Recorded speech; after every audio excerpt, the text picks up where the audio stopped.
Hello, my name is Sergey Petrunia. I'm a member of MariaDB project, and this talk is about MariaDB and extra features that make it a better branch of MySQL. Well, let's have a slide about MariaDB, what it is. So we position ourselves as a branch of MySQL with extra features. When we say branch and not a fork, we mean that we still periodically merge with MySQL, so we haven't diverged with them.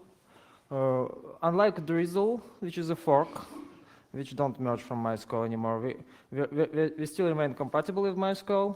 It's possible to merge changes from MySQL to MariaDB with some effort.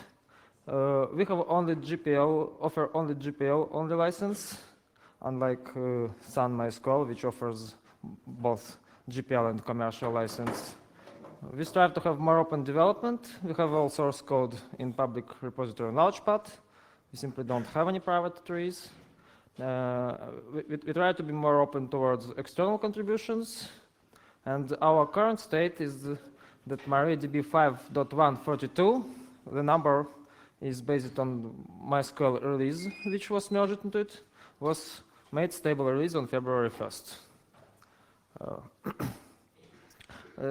Just to avoid confusion, Maria is also name of the storage engine, one of the storage engines that ships inside MariaDB.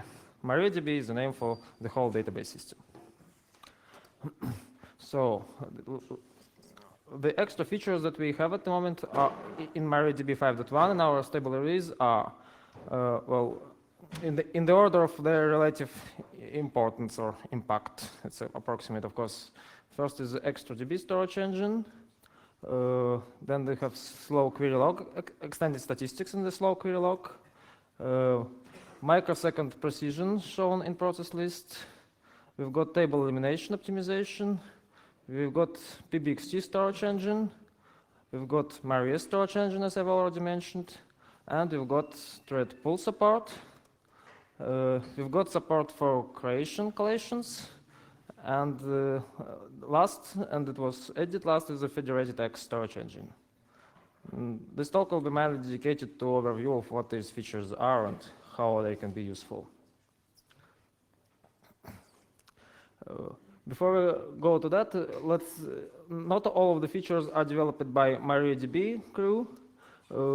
Basically, this is a slide that highlights with the colors that for XtraDB, PBXT, and federated X, basically for our storage engine, we have an upstream which we periodically merge from, and the developers of these storage engines are not members of MariaDB team, but we collaborate with them on getting their code to work with ours.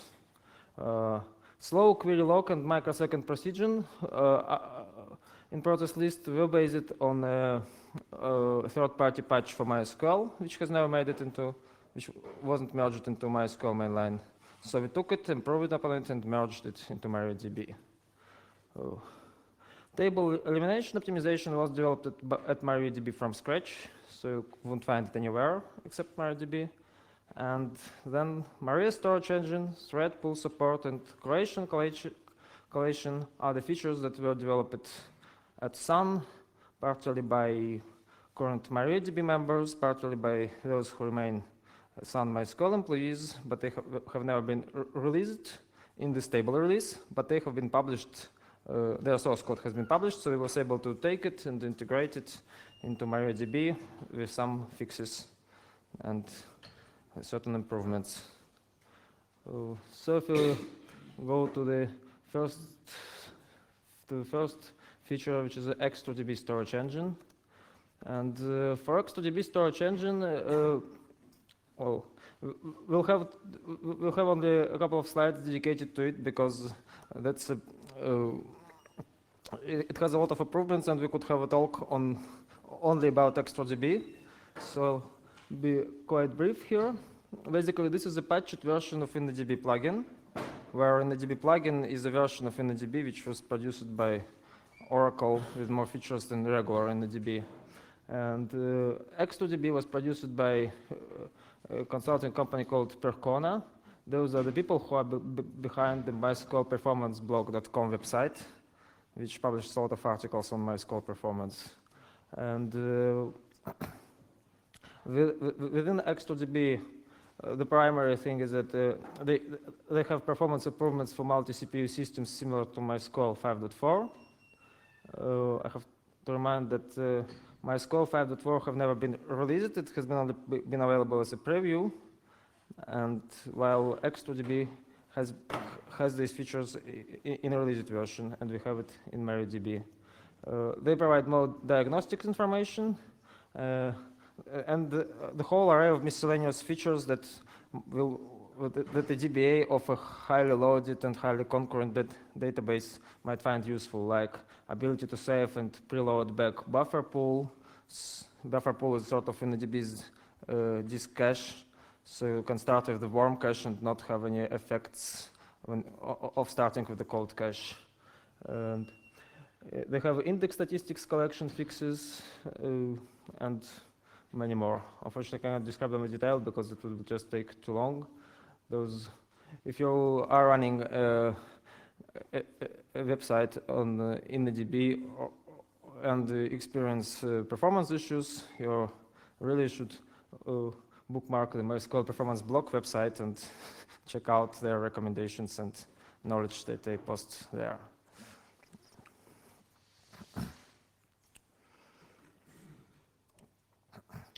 So now let's move to more easier and comprehensible to understand features like slow query log and microsecond precision to process list. Slow query log is a feature that has been long ago in MySQL. Basically, you could specify slow query log file, and MySQL would print their text files, print their queries, which took more than a certain given amount of time to execute. Extended statistics add log slow verbosity option, which at the moment has only one valid value query plan, and it adds filtering, where you can get names. You could filter administrative queries like alter table, create drop, and other DDL operations. You could filter select queries by the fact whether they do file sort, whether they do file sort with putting data on disk, whether they run full joins, full scans, and you could also filter queries by the fact whether they fit into query, whether they hit the query cache or miss, and you could filter whether they queries that use temporary tables. The log slow rate limit shows how allows to print not every slow query, which can be quite a lot, but every slow query, so you can have a sample. Basically, before in MySQL, a typical contents of slow query log was like the above, and like the below, you see that edit items highlighted in red. It prints thread ID, it prints schema, and then you get the important part where you see that where the query did the full scan, where it did the full join, where it used temporary tables, and so forth. This becomes especially useful when query execution plan depends on its parameters. So it might be the case where you get query to run slow for some parameters, but when you run it with others, it runs fast. So it gives more observability.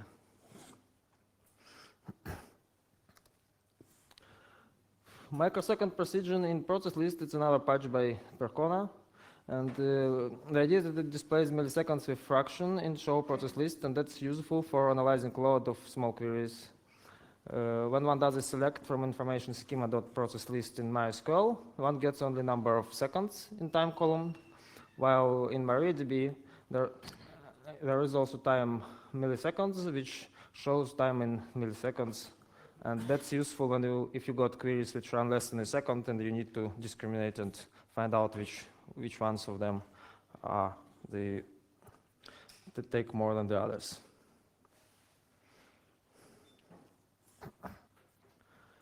The above two patches have been used as patches for MySQL, so they're reasonably safe to use because there has been some field testing.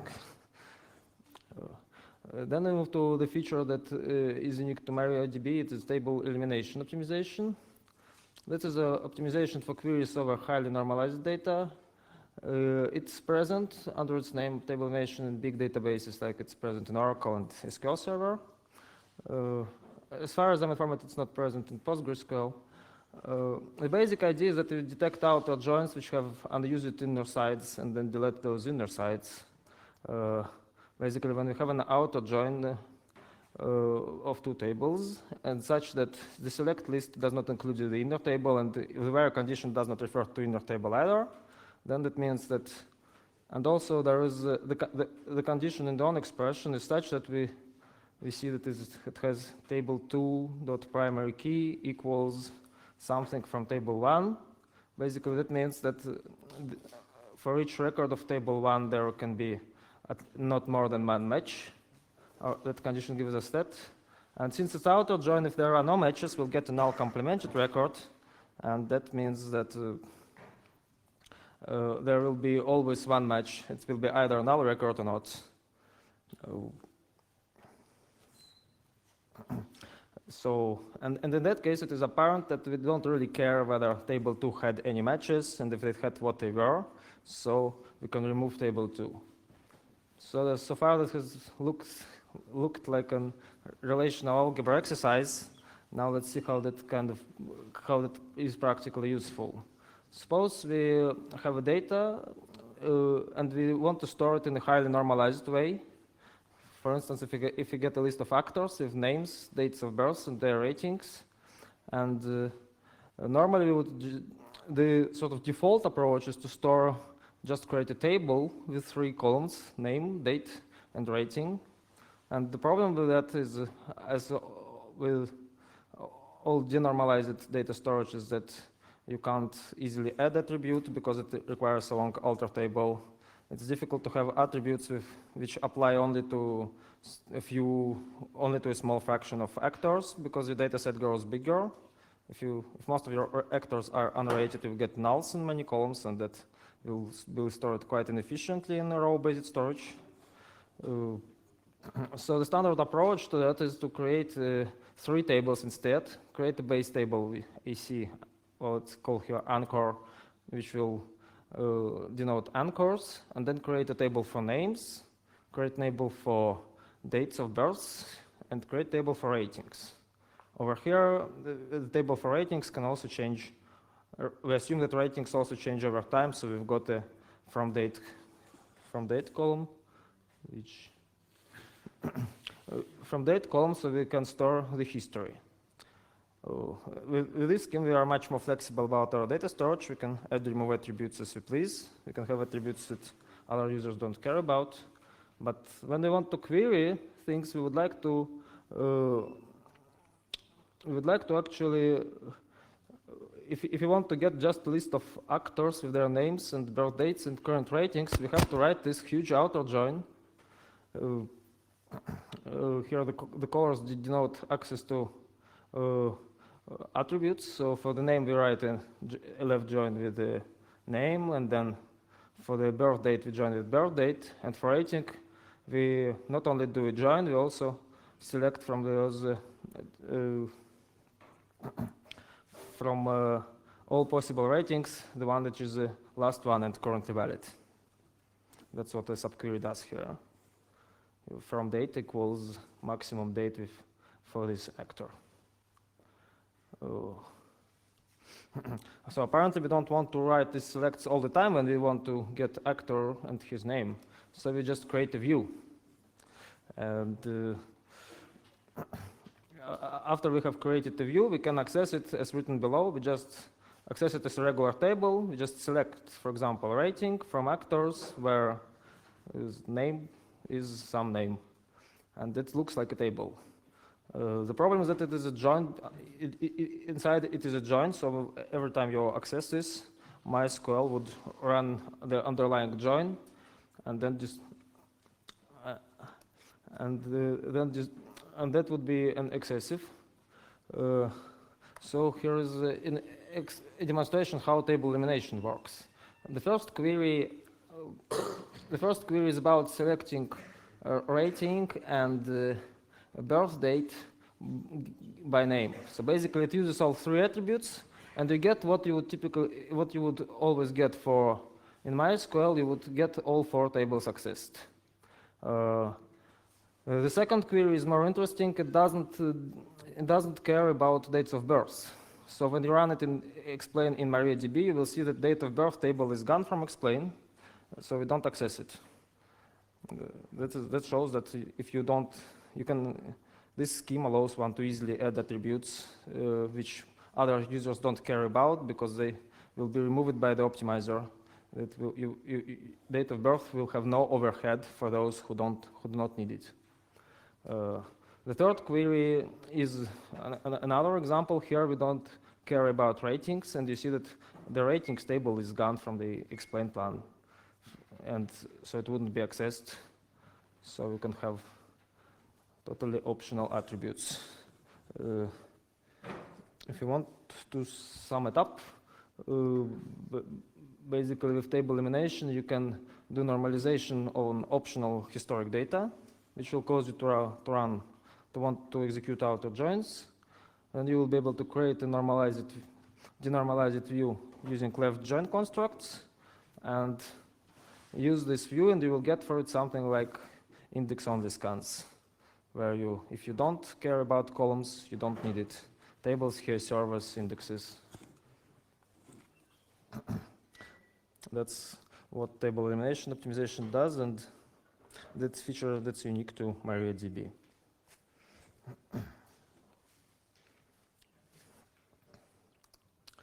So what do we got next?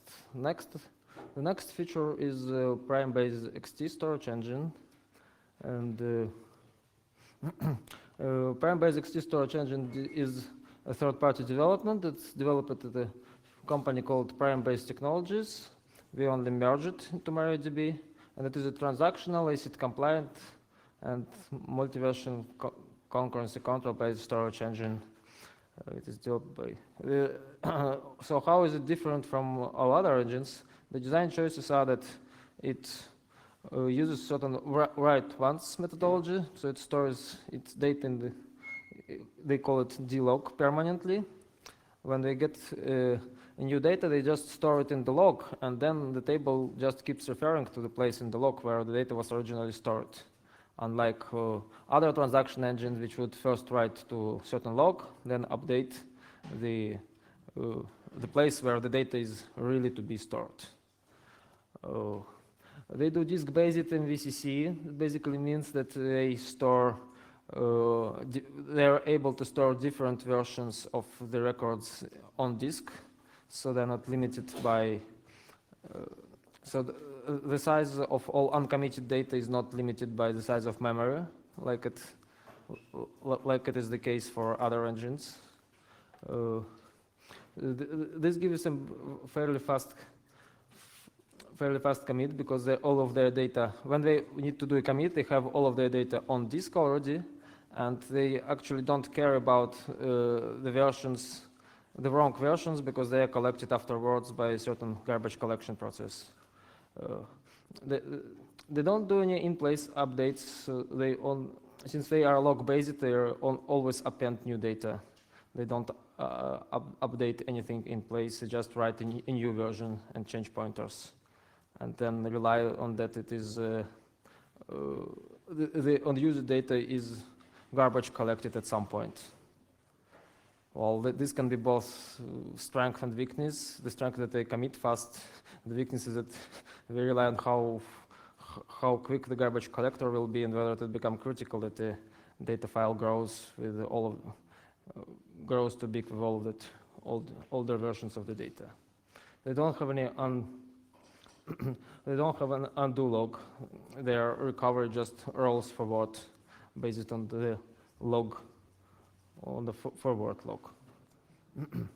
They're similar to MyISAM in the regard that they store every table in a separate file and the set of its indexes in yet another separate file. So you can move the tables around just like with MyISAM. You can put them on different storage.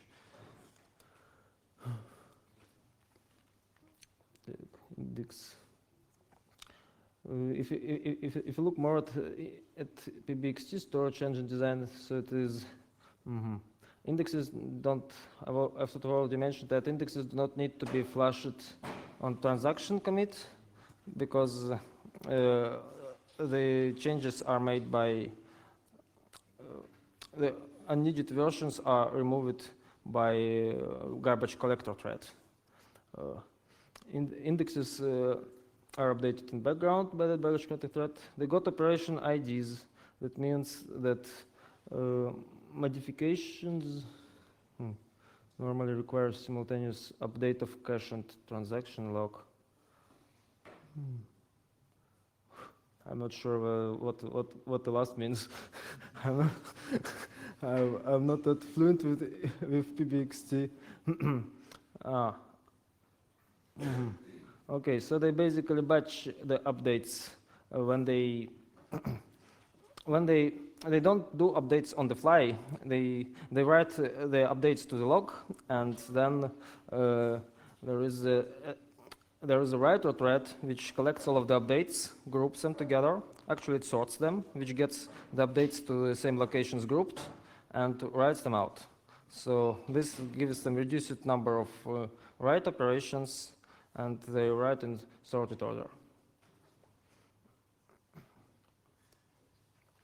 So what does this mean for the end user? Why would one want to use the PBXT? Well, first, according to the benchmarks, they are an emerging competitor to InnoDB in general high-performance LTP. They show benchmarks which show that they are better than InnoDB on nearly every MySQL gathering. And they're a new kid on the block, so they sort of have a user-friendly developer model where if you ask for something, you can make a more impact than with InnoDB. Where, according to Vlad Kolesnikov of PBXT, they take PBXT better takes advantage of properties of solid-state drives because they don't they write first. They do fewer writes. They do random reads, and that is exactly the I/O pattern that PBXT, so that solid-state drive is good at. They also group updates, so they write at once, and since they write to their log changes together and sequentially, that is exactly what solid-state disk is good at, as opposed to rewriting a block every time. Their upcoming features are they'll have in-memory tables. They already have them in PBXT3. They don't merge it into Maria yet, and they will have engine level replication for chase setups. At this point, I have to point out to effective SSD for a database session, which has already concluded, but I guess their slides will be published.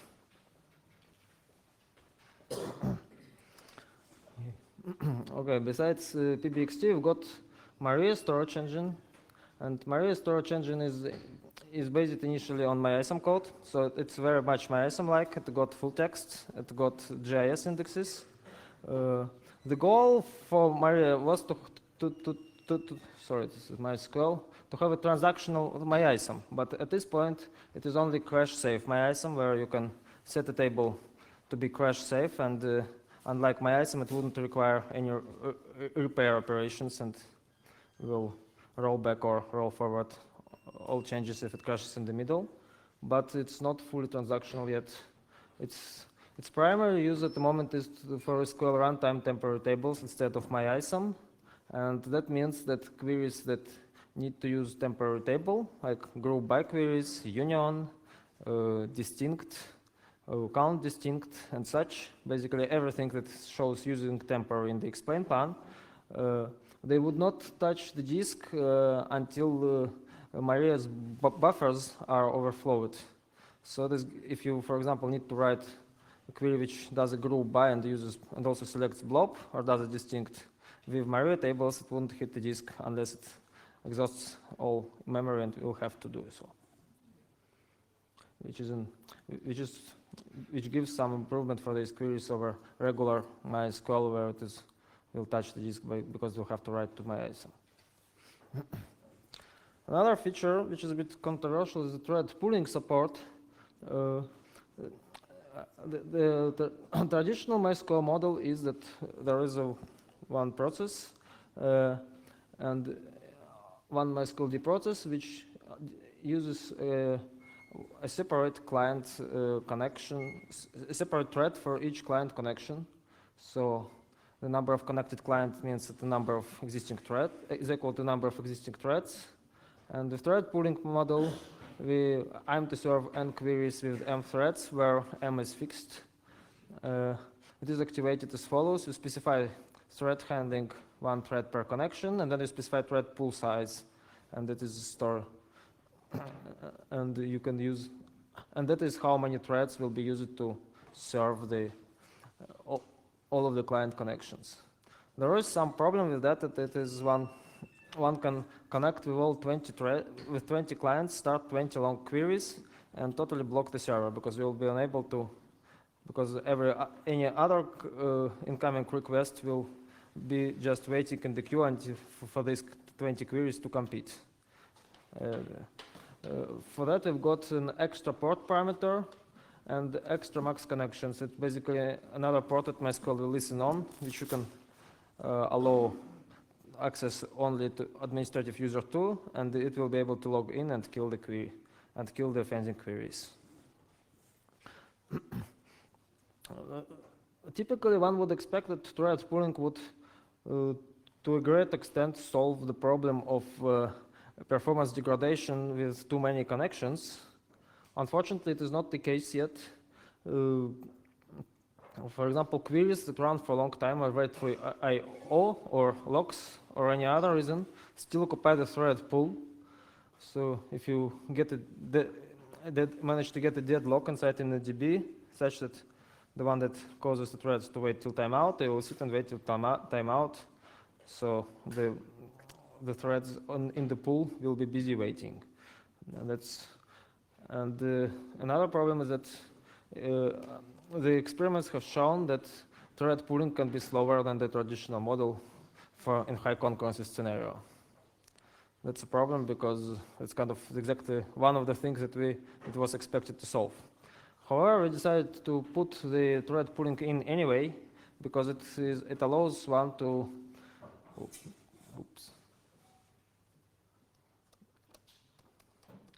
We decided to include the thread and the release thread pooling anyway because we've seen a real-world user case where the application was making a lot of connections while not having a lot of actually load. It was having pauses between connections because it was doing some other processing. And in that case, thread pool allowed it to have lots of active connections served without lots of threads, which saves memory when you have fewer threads. So if that's that, if that's the your case, and you might benefit from thread pooling at this point. But I would not recommend to use thread pooling right now if you are after solving the problem of performance degradation with too many clients.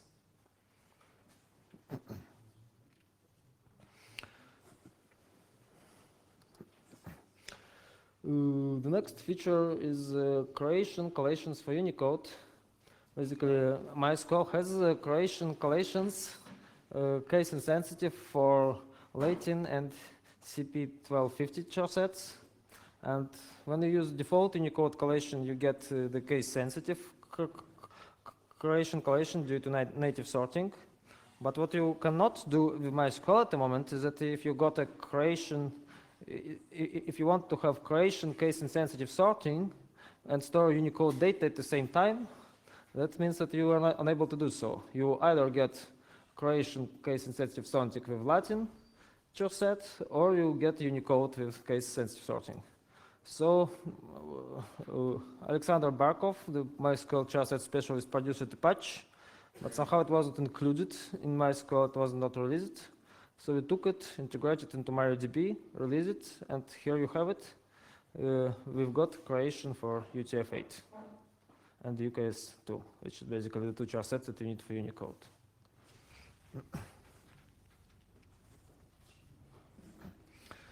And the last addition, the last feature is federated X storage engine. It was added shortly before the release, so we might rely on its author for the stability of this feature. The good thing is that if you don't use it, it is unlikely to have any impact. It is developed. This is an engine which is developed by the original author of Federated Engine, Patrick Galbraith. It is an improved version of that engine. It includes bug fixes and transaction support. As I've already said, this engine has not received much testing, so I'll do that in release. If something doesn't work, you'll have to blame mostly Patrick, not us. We can only say that if you don't use it, you wouldn't be affected.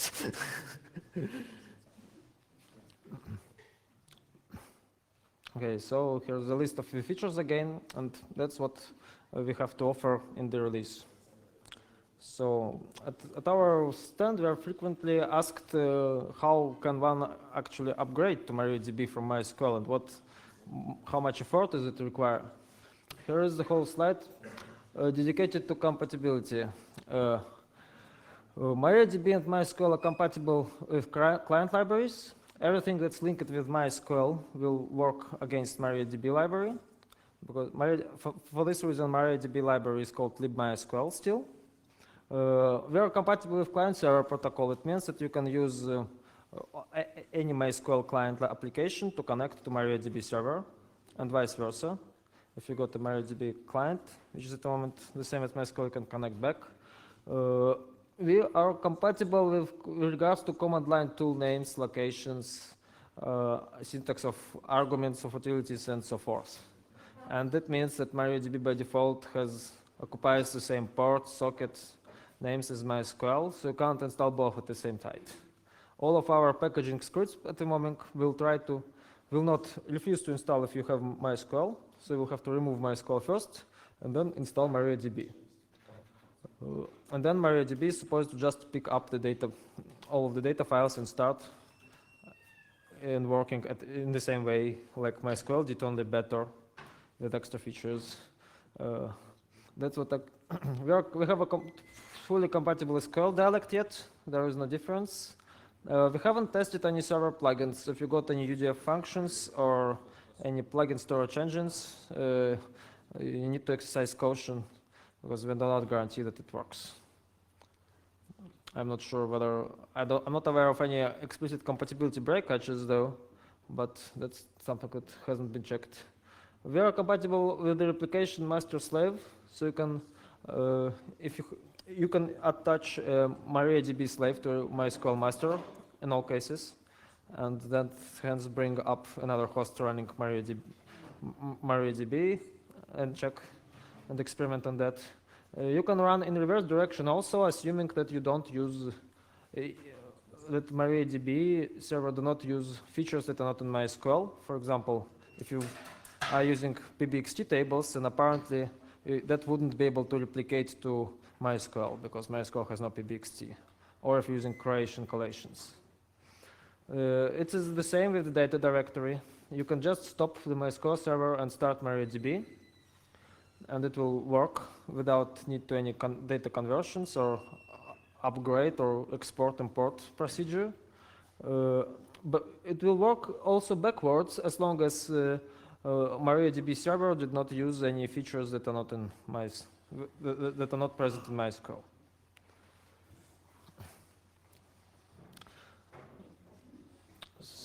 So trying MariaDB should be extremely easy. Just stop your MySQL server, start the MariaDB server with the same parameters instead, and it should work out of the box. Our further directions are The next upcoming release is MariaDB 5.2, and we've got plans fixed for it. Basically, we intend to include for that only small and safe features. At the moment, we have the virtual columns patch, which is based on a contribution by Andrei Zhakov. Basically, a table can have columns which are calculated from other columns as a function. The important limitation here is that you cannot have indexes on these columns yet, but you can use them in anywhere where columns. You can if they are persistent. Sorry? You can make them persistent with columns, and then you can have index on top. Well, I don't think so you can have indexes at the moment. Oh, okay. There is an option to have them either persistent or not, but I think it's not possible to have index on them. Having index is on our to-do. It's a much wanted feature because one would have essentially functional indexes when we get that. If you get but that's not the case yet, unfortunately. The next is a well probably known user stats version 2 patch, which shows statistics per table and per index of how many times, basically per table and per index counters, how many records have been read from certain table, from certain index, or by certain users. What we have? Yeah, MySQL binlog got ---- write database, so you can, if you want to change from, if you have an application running on one database, and then want to get the MySQL binlog output for it, and then import data into another database, that will work, and it will work for row-based replication also. Expected updates are first updated upstream components, whatever extra DB, PBXT, and federated managed to release. We're also working on partitioning MySQL key cache. Basically, key cache is partitioned by hash function, and that is allows to reduce concurrency and contention. So that allows to reduce contention in certain high concurrency scenario. I'm not able to show any figures for that yet. And we're working on fixes which will provide better observability for row-based replication. Basically, one feature that if you're running row-based, you will be able to see which statement caused this row-based event. They will be stored in the binary log. It will be optional, so it will be possible to analyze binary log and see which statement caused every change. Beyond MariaDB, which is a smaller release, we don't have any plans set. It depends on what will be ordered and contributed first, because we accept contributions. Features we are working on right now are basically we took features from MySQL 6.0, which we think were backporting, and ported it into 5.2 base 3, and that would be the next release. So we'll port batched key access feature and fix known issues with it, and we'll port subquery optimizations. We'll backport them from 6.0 and backport those that were targeted from MySQL 6x, and also have a plan to add additional improvements. So this is what, at the moment, our idea of what will we have beyond 5.2 somewhere. Well, I don't have any dates, but my expectation, my personal expectation, is that it will be, we will have a beta of sometime this year of these features. So that's all what we have. It concludes the talk, and if you have any questions, I'm here to answer. If you didn't catch it from the slides, we've got two leaflets, one that lists stable features and another which shows that how MariaDB team is different from MySQL here. Thank you.